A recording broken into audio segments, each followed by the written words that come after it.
130টি বিশাল যুদ্ধ জাহাজ আর 30,000 সৈন্য, যাকে বলা হতো অজেয়, তাকে কি স্রেফ আগুন আর বাতাস ধ্বংস করে দিল?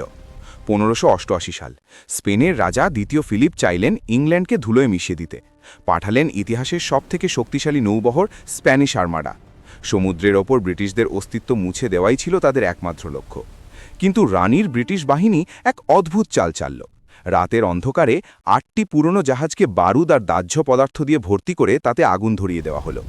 এই ফায়ার শিপগুলো যখন আগুনের গোলা হয়ে স্প্যানিশদের দিকে ধেয়ে এলো, তারা ভয়ে নোঙর কেটে যে যার মতো পালাতে শুরু করলো। প্রাণ বাঁচাতে স্প্যানিশরা যখন স্কটল্যান্ড আর আয়ারল্যান্ড ঘুরে পালাচ্ছে, ঠিক তখনই আঘাত হানল এক ভয়াল সামুদ্রিক ঝড়। ইতিহাসে একে বলা হয় প্রোটেস্ট্যান্ট উইন্ড। এই ঝড়ের দাপটে স্পেনের বিশাল জাহাজগুলো খড়কুটোর মতো পাথুরে সৈকতে আছড়ে পড়ল।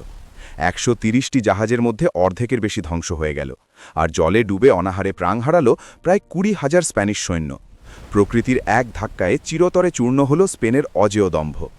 স্পেনের এই হার কি ব্রিটিশদের রণকৌশলের জয় ছিল, নাকি নিছক ভাগ্য? আপনার কি মনে হয়, প্রকৃতি কি সেদিন ইংল্যান্ডকে বাঁচিয়ে দিয়েছিল? কমেন্টে আপনার মতামত জানান।